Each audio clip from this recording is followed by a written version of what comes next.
नमस्कार मंडळी. काय मजेत ना? हो, मजेत तर तुम्ही असणारच. काय सध्या थिएटर्समध्ये असे जबरदस्त पिक्चर लागलेले आहेत. तुम्ही पण बघून आला असाल कदाचित. काय गदर 2 म्हणा, ओ माय गॉड 2 म्हणा, आता ड्रीम गर्ल 2 येणार आहे.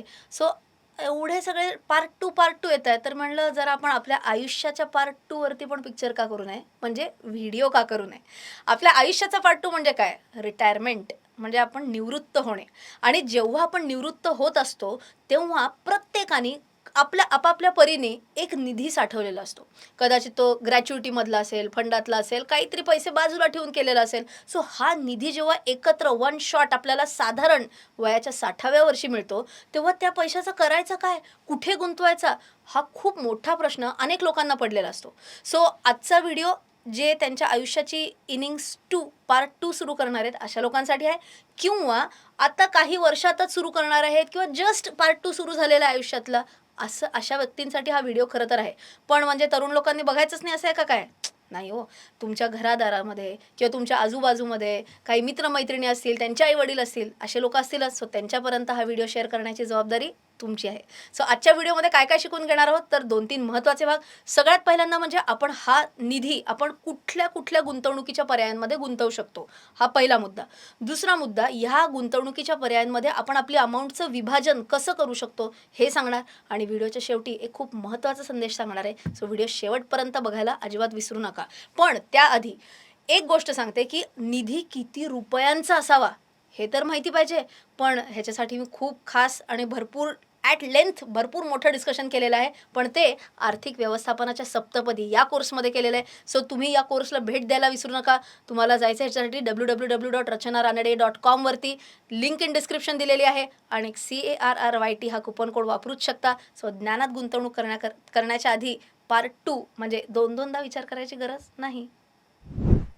आपल्या व्हिडिओची सुरुवातच करतोय तर एक छानशा उदाहरणाने सुरुवात करूया. हे उदाहरण आहे सतीश जाधव आबा यांचं आणि ते राहणारे आहेत नागपूरचे. तुम्हाला वाटेल आबा एवढे तरुण का दिसतायत? अहो 40 वर्षी जुनी गोष्ट आहे. फ्लॅशबॅकमध्ये गेलेलो आहे आपण. आत्ताशी ते फक्त 20 वर्षांचे तरुण आहेत सतीशजी. हो की नाही? आता त्यांच्याकडे फक्त पैसे थोडी कमी आहे कारण आत्ताशी कुठं त्यांच्या करिअरची सुरुवात होती हो. पण सांगते तुम्हाला 20व्या वर्षी जी त्यांना नोकरी लागली त्याच्यानंतर वयाच्या 40 वर्षी आता जरा सतीश काका दिसायला लागलेत. नुसत्या सतीश दादाचे सतीश काका झालेले आहेत ऑलरेडी. पण काय वाढलंय बघा, वय तर वाढलेलंच आहे, पण पैसे पण वाढलेले दिसतायत त्यांचे. कारण जो काय पैसा मिळाला, तुम्हाला आठवत असेल तर आपण आपल्या चॅनलवरती पण बोललोय 50-30-20 रूल 50-30-20 त्याच्याप्रमाणे आर्थिक नियोजन करून चांगल्या ठिकाणी पैसे गुंतवून PPF म्हणा किंवा SIPमध्ये म्हणा, म्हणजे म्युच्युअल फंडमध्ये SIPच्या थ्रू म्हणा, काही ठिकाणी FD करून, काही ठिकाणी लेटस इक्विटीमध्ये पैसे गुंतवून चांगल्या पद्धतीने नियोजन केलेलं आहे आणि फक्त वयाच्या 40व्या वर्षीपर्यंत नव्हे, तर वयाच्या 60व्या वर्षीपर्यंत नियोजन उत्तम पद्धतीने केलंय, एकदम शिस्तबद्ध पद्धतीने केलेलं आहे. आणि आता सतीशचा सतीश काका आणि आता सतीश आबाही झालेले आहेत आणि वयाबरोबरच आता पैसे पण भरपूर वाढलेले आहेत. काय आबा मजेत ना आता? आबा चिंतेत आहेत. काय झालं? ओ हो, हो, हो, हो, हो. आत्ता कळलं मला. पैसे तर खूप आहेत, पण पैशांचं नियोजन कसं करायचं? निवृत्तीला साठलेल्या पैशांचं नियोजन चांगल्या पद्धतीने कसं करता येईल? असा प्रश्न त्यांना पडलाय आणि कदाचित असाच प्रश्न तुमच्यापैकी काही लोकांनाही पडला असेल. तर हेच आता आपण पुढच्या भागात बघून घेऊ. आता गुंतवणुकीच्या पर्यायांकडे आपण वळणारच आहोत. पण तुम्हाला कदाचित एक गोष्ट लक्षात आली असेल आत्तापर्यंत, पण जस्ट इन केस नसेल आली, तर मी तुम्हाला थोडंसं ह्याच्याबद्दल अजून डिटेलमध्ये माहिती देते. आत्ता आपण सतीशजींची 3 फेजेस बघितल्या आयुष्यातल्या. एक जेव्हा ते सतीश दादा होते, एक जेव्हा ते सतीश काका होते आणि एकदा जेव्हा ते सतीश आबा झालेले आहेत. आता जेव्हा ते दादा आणि काका या फेजमध्ये होते, तेव्हा काय होतं बघा, तेव्हा त्यांच्याकडे जोखीम घ्यायची क्षमता जास्ती होती कारण तेव्हा ते कमवत होते आणि तेव्हा त्यांच्या रिटायरमेंटला, निवृत्तीसाठी खूप वर्ष उरलेली होते. त्याच्यामुळे ते काय करत होते, जोखीम जास्ती असेल तरी चालेल, पण मला परतावा जास्ती पाहिजे. ही या 2 फेजेसमध्ये घडलेली गोष्ट. तेव्हा ते कमवत पण होते आणि पैसे खर्च पण करत होते.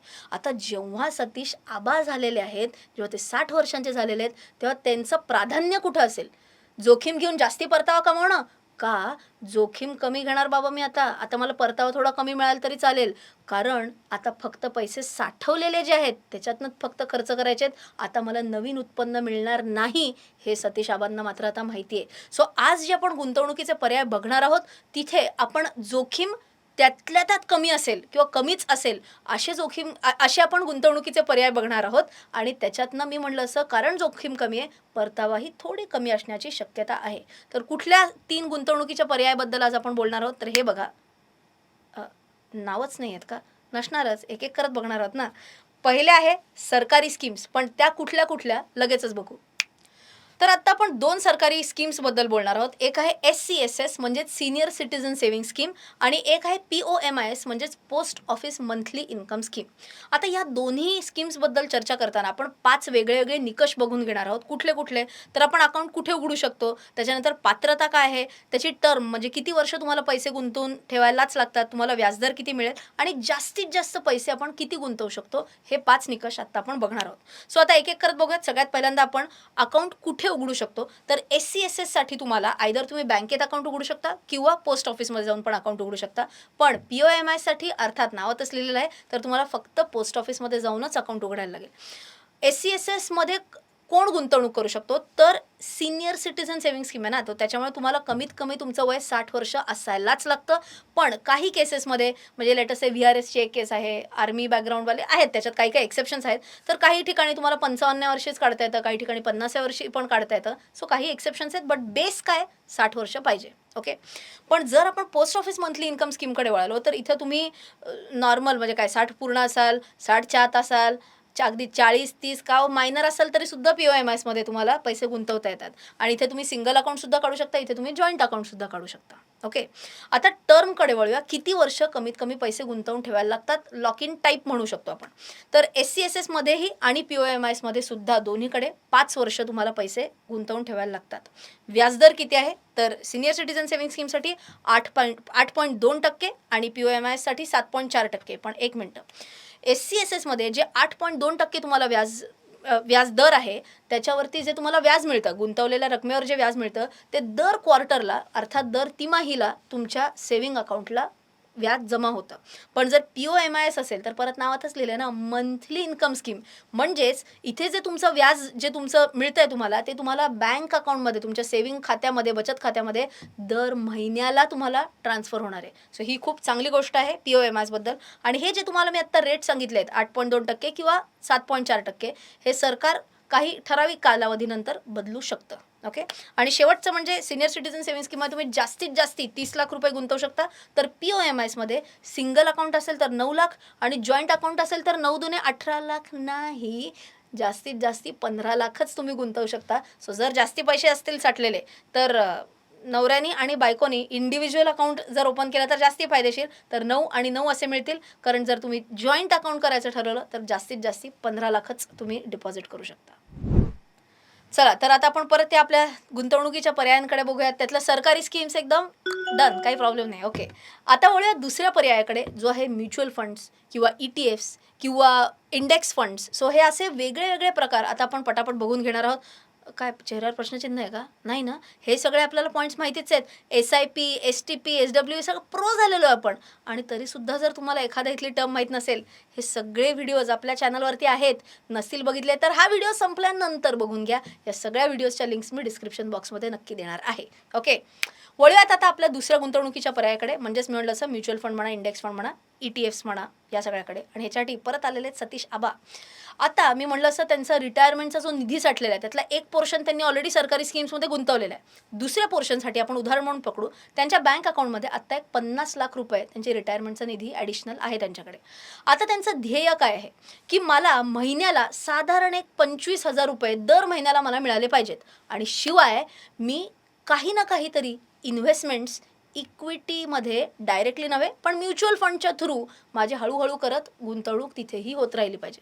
सो आता ह्याच्यासाठी ते काय करू शकतात, एक सोपं उदाहरण बघू. वन शॉट करेक्ट खटकन 50 लाख रुपये त्यांनी कुठे टाकले, त्यांनी टाकले त्यांच्या डेट म्युच्युअल फंडमध्ये. आता डेट म्युच्युअल फंड कुठल्याही फंड हाऊसचा असू शकतो. मी म्हटलं असं ॲक्सिसचा असू शकतो, HDFCचा असू शकतो, भरपूर डेट फंड स्कीम्स आहेत. आता ते काय करू शकतात, एकदा डेट फंडमध्ये पैसे गुंतले की ह्या 50 लाखाची आपण परतफेड करू शकतो. कशी? आता 10 लाख रुपये ते STP करू शकतात. STP म्हणजे काय? हे 10 लाख रुपये खटकन इक्विटीमध्ये 10 लाख रुपये खटकन इक्विटीमध्ये नाही जाणार आहेत. तुकड्या तुकड्यांनी जसं आपण SIP करतो तसं त्याला आता SIP न म्हणणार आपण STP सिस्टमॅटिक ट्रान्सफर प्लॅन.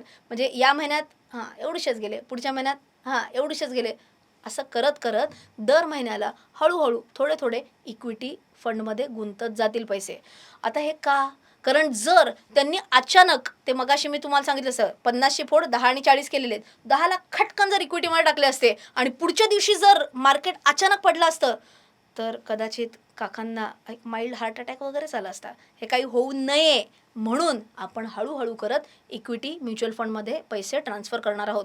हे करताना दक्षता एकच घ्यायची आहे की डेट फंड असो वा इक्विटी फंड असो, दोन्ही एकाच फंड हाऊसचे असले पाहिजेत. पटकन उदाहरण देते. डेट फंड आहे ॲक्सिस म्युच्युअल फंडचा आणि इक्विटी फंड आहे HDFC म्युच्युअल फंडचा, असं चालणार नाही. एकाच फंड हाऊसचे पाहिजे. आता उरलेले जे 40 लाख आहेत त्याचं ते काय करणार आहेत, तर त्याची ते लावून टाकणार मस्तपणे एक SWP अर्थात सिस्टमॅटिक विड्रॉवल प्लॅनमध्ये, जेणेकरून त्यांना दर महिन्याला त्यांच्या बँक अकाउंटमध्ये 25-25 हजार रुपये मिळत राहणार. म्हणजे दोन्ही झालं, दर महिन्याला इन्कम पण झालं आणि दर महिन्याला थोडी गुंतवणूक पण झाली. आलेले आहेत परत आपले गुंतवणुकीचे पर्याय. त्यातलं सरकारी स्कीम्स तर आपल्या झाल्याच होत्या आणि आता म्युच्युअल फंडवाला ऑप्शनसुद्धा व्यवस्थित कळालेला आहे. आता तिसऱ्या ऑप्शनकडे वळूयात आणि तो आहे डायरेक्ट इक्विटीमध्ये अर्थात स्टॉक्समध्ये पैसे गुंतवणे. आता तुम्ही म्हणाल की रिअली आम्ही रिटायरमेंटचा पैसा, निवृत्त झाल्यानंतर आमच्याकडे जो काय पैसा उरलेला आहे त्याच्यातनं स्टॉक मार्केटमध्ये पैसे गुंतवायचे. हे तुम्ही कधी करू शकता, जेव्हा तुमच्याकडे जेवढी गरज आहे त्याच्यापेक्षा थोडासा जास्ती पैसा असेल तर मग काही स्टॉक्समध्ये करायला हरकत नाही गुंतवणूक. एक उदाहरणार्थ म्हणून सपोज तुम्ही कॅल्क्युलेट केलं होतं की मला निवृत्त झाल्यानंतर टोटल जर माझ्याकडे एक 50 लाख रुपये असतील तर मी एकदम सेट आहे आणि 50च्या ऐवजी तुम्ही 55 लाख रुपये साठवू शकला. चांगली गोष्ट आहे, जास्ती साठवले. आता हे वरचे 5 लाख आहेत हे एनिवेज तुमच्याकडे एक्स्ट्रा साठलेले पैसे आहेत, तर मग या पैशाची तुम्ही थोडीशी जास्ती जोखीम घेऊ शकता का, तर डेफिनेटली घेऊ शकता. पण ह्याच्यासाठी परत 2 गोष्टी. नंबर 1, तुमच्याकडे स्टॉक मार्केटबद्दल व्यवस्थित ज्ञान पाहिजे, तरच तुम्ही तिकडे डायरेक्ट पैसे गुंतवा. नंबर 2, ज्ञान नाही आहे तर मग काहीच नाही का, असं नाही. ज्ञान नाही आहे पण वेळ तर भरपूर आहे निवृत्त झाल्यानंतर, मग वेळ आपण सत्कारणी लावू शकतो. पण मग शिकणार कसं काय? आहेत आपलेच कोर्सेस आहेत. बेसिक्स ऑफ स्टॉक मार्केट आधी शिकून घ्या, म्हणजे तुमचे बेसिक्स एकदम पक्के होतील. मग चांगले स्टॉक्स कसे निवडायचे ह्याच्यासाठी फंडामेंटल ॲनालिसिसचा कोर्स करा आणि त्याच्यानंतर चांगले स्टॉक्स घेण्याची चांगली संधी, चांगली वेळ कधी असू शकते आणि विकण्यासाठी चांगली वेळ कशी असू शकते, बेसिकली प्राईस ॲनालिसिस असतो, तो असतो टेक्निकल ॲनालिसिसमध्ये. हे तिन्ही कोर्स तुम्ही केला तर तुम्ही पण स्टॉक मार्केटमध्ये प्रो होऊ शकता. त्याच्यासाठी परत rachanaraनडे.comलाच भेट द्यायची आणि तो कुपन कोडसुद्धा नक्कीच लावू शकता. आता आपण वळूया पुढच्या महत्त्वाच्या भागाकडे की तुमचा जो रिटायरमेंटचा निधी आहे, निवृत्तीचा जो तुमचा एक फंड साठलेला आहे, त्याचं आपण विभाजन कसं करू शकतो. मी म्हटलं तसं हे मी तुम्हाला एक फक्त उदाहरण सांगते. याच पद्धतीने झाले पाहिजे, एवढेच पैसे गुंतवले गेले पाहिजेत असं काहीही नाही. तुम्ही तुमच्या पद्धतीने हे थोडंसं चेंज करू शकता. ओके. आता आपण मगाचंच उदाहरण कंटिन्यू करूयात, सतीशाबांचं उदाहरण कंटिन्यू करूयात. त्यांनी आपला गुंतवणुकीची सप्तपदी हा कोर्स केला होता आणि त्यांना लक्षात आलं होतं की आपल्याला 1 करोड रुपयांचा निधी लागणार आहे, पण त्यांच्याकडे 1 करोड 5 लाख साठलेले आहेत. आता याचं विभाजन कसं, तर एक उदाहरण सांगते. लेट अस से पहिली त्यांनी गुंतवणूक केली SCSS मध्ये, सिनियर सिटीझन सेव्हिंग स्कीममध्ये. किती? 30 लाख रुपये. तुम्हाला आठवत असेल तर याच्यातनं त्यांना दर तिमाहीनंतर, दर क्वार्टरनंतर त्यांना व्याज जमा होणार आहे. सो त्यांना हात खर्चाला सुद्धा पैसे मिळणार आहेत. त्याच्यानंतर त्यांनी पुढची गुंतवणूक 9 लाख रुपये केली पोस्ट ऑफिस मंथली इन्कम स्कीममध्ये. जसं नावात होतं मंथली इन्कम, ह्याच्यातनं त्यांना दर महिन्याला काही ना काही व्याज जमा होणार आहे. परत त्यांना घर खर्चासाठी पैसे इथेही मिळत राहणार आहेत, कारण आता सॅलरी बंद झाली आहे ना, सो हे त्यांना हात खर्चाला पैसे नक्की उपयोगाला पडतील. आता पुढचे तुम्हाला आठवत असेल तर आपण दुसऱ्या पर्यायाकडे जिकडे गेलो होतो, जिकडे आपण म्हणलो होतो की म्युच्युअल फंड्समधनं STP करून किंवा SWP करून सुद्धा काही आपण चांगलं नियोजन करू शकतो का, तर 40 लाख रुपये त्यांनी SWP सुरू केली होती, जेणेकरून डेट फंडमधनं दर महिन्याला त्यांना 25,000 रुपये साधारण त्यांच्या बँक अकाउंटमध्ये जमा होणार होते. सो त्यांची परत महिन्याच्या खर्चाची सोय पण झालेली आहे आणि शिवाय 40 लाख रुपये डेट फंडमध्ये असल्यामुळे थोडे थोडे त्याचंसुद्धा ॲप्रिसिएशन होतच राहते. पुढचे 10 लाख त्यांनी डेट फंडमधनं तुम्हाला आठवत असेल तर इक्विटी फंडात केली होती, जेणेकरून त्यांची त्यांची गुंतवणूक आहे ती थोडी थोडी जास्ती रेटनी वाढू शकते, कारण डेट फंडपेक्षा इक्विटी फंड जनरली जास्ती ॲप्रिशिएट होतो. त्याच्यानंतर पुढचे एक साधारण 6 लाख रुपये ते करू शकतात FD मध्ये गुंतवणूक, कारण शेवटी तुम्हाला पटकन जर पैसे पाहिजे असतील तर FD इतका उत्तम पर्याय नाही. पण मी म्हणजे एक सजेस्ट करीन की अख्खी 6 लाख रुपये एकाच बँकेत ठेवू नये. का? कारण जर काही झालं त्या बँकेला तर DICGC प्रमाणे च्या अंतर्गत तुम्हाला एक इन्शुरन्स मिळतो. DICGC म्हणजे deposit insurance credit guarantee corporation. Okay, याच्या अंतर्गत तुमच्या FDला सुद्धा इन्शुरन्स मिळतो. पण तो इन्शुरन्स फक्त 5 लाख रुपयांचाच असतो. म्हणून आपण काय करू शकतो, 6 लाख रुपये साठलेत ना, 3 लाख एका बँकेत, 3 लाख दुसऱ्या बँकेत, अशी तुम्ही FD करू शकता. आणि शेवटी उरलेले 5 लाख तुम्ही ठेवू शकता इमर्जन्सीसाठी. सेव्हिंग अकाउंटमध्ये पण ठेवा की थोडे तरी. कधी काही पटकन लागले पैसे तर असं नाही म्हणू शकत आहेत पोस्टल ऑफिस मंथली इन्कम स्कीममध्ये अडकवलेले आहेत, SC SS मध्ये आहेत, असं नाही. हे 5 लाख रुपये असे पाहिजेत की जे तुम्हाला कधी हवंय तेव्हा, दिवसा रात्री कधी तुम्हाला मिळाले पाहिजेत. सो मे बी या 5 लाखांमधले सुद्धा तुम्ही थोडे सेव्हिंग अकाउंटमध्ये, थोडे लिक्विड फंडामध्ये, थोडं सोनं नाणंमध्ये, ते तुमच्यावरती अवलंबून आहे. ओके, आणि तुम्ही तर म्हटलं होता 1,05,00,000 आहेत, तर ते जे वरचे 5 लाख रुपये आहेत ते मे बी ते इक्विटीमध्ये सुद्धा टाकू शकतात. पण हे सगळा खेळ मांडताना तुमचा इन्शुरन्स आहे की नाही बघा, कारण इन्शुरन्सच नसेल तर हे सगळा जो छान खेळ मांडला एवढा, तो एका क्षणात सगळा नाहीसा होऊ शकतो जर मोठा आजारपण आला तर. सो लाईफ इन्शुरन्स आहे की नाही चेक करा, मेडिकल इन्शुरन्स आहे की नाही चेक करा, तरच ही तुमची जे गुंतवणुकीचा जो तुम्ही छान खेळ मांडलाय तो चांगल्याच पद्धतीने रंगेल. तुम्ही म्हणाल रचना, पोर्टफोलिओचं साधारण विभाजन वगैरे सगळं कळालं, पण तू थंबनेलमध्ये काय दाखवलं होतंस की दर महिन्याला 50,000 पेक्षा जास्ती वगैरे, ते काय कुठं काय बोललेच नाहीस. आत्ता तेच बोलणार आहे मी. आत्ता जे मी तुम्हाला विभाजन सांगितलं होतं त्याच्याप्रमाणे जर तुम्ही सिनियर सिटीझन सेव्हिंग स्कीममध्ये जर आपण डिस्कस केले, तेवढे जर पैसे टाकले असतील तर दरमहा साधारणपणे 20,500 रुपये तुम्हाला मिळू शकतात. पण मी मगाशी जे म्हणलेलं आहे की ते व्याजदर बदलू शकतात. जर व्याजदर बदलले तर हा आकडा सुद्धा बदलेल. Okay, post office monthly income स्कीममधनं साधारण 5,550 रुपये तुम्हाला दरमहा मिळू शकतात. SWP आपण करायचं म्हणलो होतो डेट फंडातनं बँक अकाउंटमध्ये, तिथे आपण म्हणलो होतो 25,000 रुपये दर महिना तुम्ही करू शकता. आणि हे सगळं केलं तर या तिघांची टोटल येते 51,050 रुपये. झालं टॅली. थंबनेलमध्ये तर 50,000च होतं, इथं तर तुम्हाला थोडेसे एक्स्ट्रा पण दिलेले आहेत. बघा, आवडलं तर सांगा. आता वळूया व्हिडिओच्या शेवटच्या टप्प्याकडे, जिकडे मी म्हटलं असं मला एक माझा संदेश किंवा माझा थॉट प्रोसेस तुमच्यापर्यंत मांडायचा आहे. सतीश आबांसारखंच तुम्ही अनेक लोकांनी वयाच्या कदाचित 20-21व्या वर्षापासून 60व्या वर्षीपर्यंत खूप मेहनत केलेली आहे, खूप कष्ट केलेले आहेत, चांगल्या पद्धतीने गुंतवणुकी केलेल्या आहेत. आता तुमची सेकंड इनिंग सुरू होते. सो एक जीवनाकडे बघण्याचा एक वेगळा दृष्टिकोन येऊ शकतो. सोनेरी दिवस आहेत हे तुमच्या आयुष्यातले, चांगल्या पद्धतीने जगा. अनेक वेळेला अनेक लोकांना असं होतं की अरे काम करत होतो म्हणून एखादा छंद जोपासायचा राहून गेला, खूप काम करत होतो म्हणून कदाचित तुमच्या पार्टनरबरोबर, तुमच्या वाईफबरोबर, तुमच्या हस्बंडबरोबर वेळ घालवायला कदाचित वेळ नसेल मिळाला, तो तुमच्या बकेट लिस्टमध्ये तुम्ही ॲड करू शकता. कदाचित माझा चॅनल सबस्क्राईब केला नसेल तर तो तुमच्या बकेट लिस्टमध्ये ॲड करून लगेचच फुलफिल करू शकता. अशा ज्या ज्या गोष्टी कामाच्या नादात राहून गेल्या त्या सगळ्या फुलफिल करण्यासाठीचा हा तो सोनेरी काळ आहे. त्याच्यामुळे छान पद्धतीने हा टाईम स्पेंड करा, म्हणजे कधीही लाईफमध्ये रिग्रेट्स उरणार नाहीत. सो आजचा संदेश आवडला असेल, आजचा व्हिडिओ आवडला असेल तर जास्तीत जास्त लोकांपर्यंत हा व्हिडिओ पोचवायला विसरू नका. का? कारण चॅनल माझा नाही, आपला आहे.